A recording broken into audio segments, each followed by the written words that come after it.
એક બાદ આપનું ફરી એકવાર સ્વાગત છે। આપને જણાવી દઈએ પિયુષ ગોયલ તેમના નિવાસ સ્થાનેથી નીકળી ચૂક્યા છે અને આજે પિયુષ ગોયલ બજેટ રજૂ કરવાના છે। અરુણ જેટલી તેમની સારવાર કરાવી રહ્યા છે, તેમની તબિયત નાદુરસ્ત છે, જેના કારણે આજે પિયુષ ગોયલ બજેટ રજૂ કરવાના છે। તો નાણામંત્રી પિયુષ ગોયલ તેમના નિવાસ સ્થાનેથી નીકળી ચૂક્યા છે અને આજે પિયુષ ગોયલ બજેટ રજૂ કરવાના છે। તો રેલ મંત્રી પિયુષ ગોયલને નાણાં મંત્રાલયનો ચાર્જ પણ સોંપવામાં આવ્યો છે અને આજે તેઓ બજેટ રજૂ કરશે। અત્યારે તેઓ પોતાના નિવાસ સ્થાનેથી નીકળી ચૂક્યા છે। લગભગ 11 વાગ્યાની આસપાસ તેઓ બજેટ રજૂ કરશે।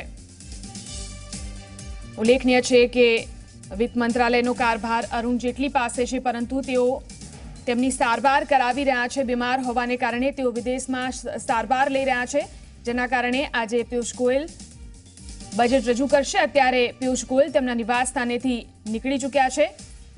તો મૂળ મારવાડી અને મુંબઈમાં ગુજરાતીઓ વચ્ચે રહેલા પિયુષ ગોયલ ચાર્ટર્ડ એકાઉન્ટન્ટનો અભ્યાસ કરી ચૂક્યા છે અને રેલ મંત્રાલય અને પાવરનો કારભાર તેઓ અત્યાર સુધીમાં સંભાળી ચૂક્યા છે અને હવે તેઓ એક નાણામંત્રી તરીકે આજે બજેટ રજૂ કરવા જઈ રહ્યા છે। તો પિયુષ ગોયલ અત્યારે તેમના નિવાસ સ્થાનેથી નીકળી ચૂક્યા છે।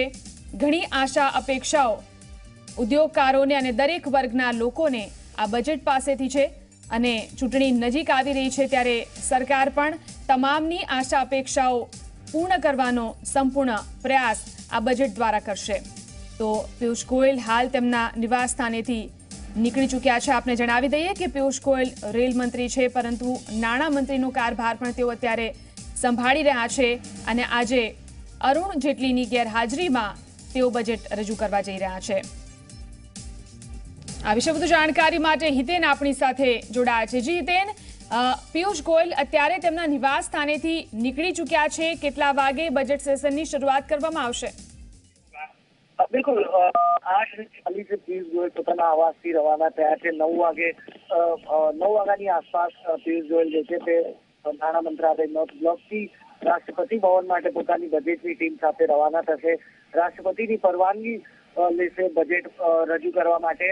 રાષ્ટ્રપતિની પરવાનગી લીધા બાદ લગભગ 10 વાગ્યાનો સમય રહેશે કે પિયુષ ગોયલ પોતાની બજેટની ટીમ સાથે સંસદ અને ત્યારબાદ કેબિનેટની બેઠક એક મળશે।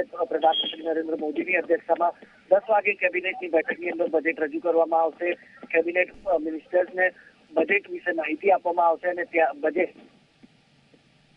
આવશે અને ત્યારબાદ 11 વાગ્યાનો સમય રહેશે કે પિયુષ ગોયલ બજેટ પેશ કરશે। હાલાકી પ્રથમવાર પિયુષ ગોયલ બજેટ પેશ કરવા જઈ રહ્યા છે।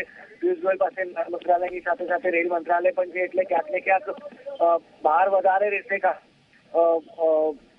આમ જનતાને તો અપેક્ષાઓ અનેક છે, તો સાથે સાથે રેલ મંત્રાલય તેમની પાસે છે, તો રેલ મિનિસ્ટ્રીને પણ અપેક્ષા અનેક હશે કે રેલ મિનિસ્ટ્રી માટે પણ પિયુષ ગોયલના પિટારામાંથી અનેક ચીજો જે છે તે નીકળીને આવશે અને અનેક રાહતના સમાચાર માટે નીકળી શકે છે।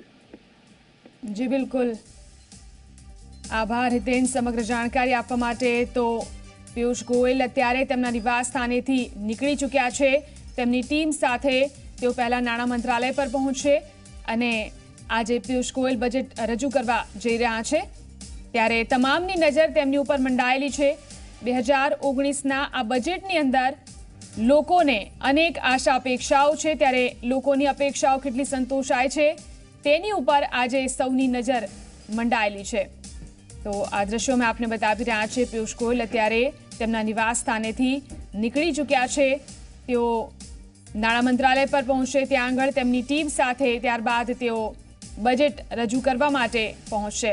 આપને જણાવી દઈએ પિયુષ ગોયલ અત્યારે નાણાં મંત્રાલયનો ચાર્જ સંભાળી રહ્યા છે। તેઓ રેલ મંત્રી પણ છે। રેલ મંત્રી અને પાવર મંત્રી તરીકેની જવાબદારી સારી રીતે સંભાળ્યા બાદ હવે તેઓ નાણાં મંત્રાલય પણ સંભાળી રહ્યા છે। તો આ દ્રશ્યો મેં આપને બતાવી રહ્યા છે। નાણાં મંત્રાલય પર પિયુષ ગોયલ અત્યારે પહોંચી ચૂક્યા છે।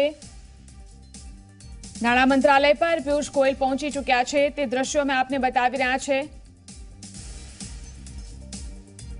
તો મધ્યમ વર્ગને આ બજેટમાંથી શું મળશે તે અમે આપને બતાવી રહ્યા છે। 2.5 લાખથી ઉપરની આવક ધરાવનારને ટેક્સ ભરવો પડે છે। ગરીબો માટે લઘુત્તમ આવક યોજના પણ આવી શકે છે। આ પ્રકારની અપેક્ષાઓ જે રાખવામાં આવી રહી છે, રોકડને બદલે ડિજિટલમાં ટ્રાન્ઝેક્શન વધારવામાં આવી શકે છે નિર્ણય, સ્ટાન્ડર્ડ ડિડક્શનની મર્યાદામાં વધારો કરવામાં આવે તેવી પણ શક્યતાઓ જોવાઈ રહી છે. હાલમાં સ્ટાન્ડર્ડ ડિડક્શનની મર્યાદા 40,000ની છે, જેમાં વધારો કરવામાં આવે તેવી અપેક્ષા છે. હાલમાં ઇન્કમ ટેક્સનો સ્લેબ 2.5 લાખનો છે, તો 0 થી 2.5 લાખની આવક ઉપર 0% ટેક્સ લાગે છે. 2.5 થી 5 લાખની આવક ઉપર 5% ટેક્સ લગાવવામાં આવે છે. તો અત્યારે જે ટેક્સના સ્લેબ છે તે અમે આપને બતાવી રહ્યા છે. 5 થી 10 લાખની આવક ઉપર 20% ટેક્સ લાગતો હોય છે. 10 લાખથી ઉપરની આવક ઉપર 30% ટેક્સ લગાવવામાં આવે છે. ટેક્સ સ્લેબની અંદર ઘટાડો કરવામાં આવે તેવી લોકોની અપેક્ષા છે. ટેક્સ સ્લેબ અત્યારે કેવા છે તે અમે આપને બતાવી રહ્યા છીએ. 2.5 થી 5 લાખની આવકની ઉપર 5% ટેક્સ લાગે છે.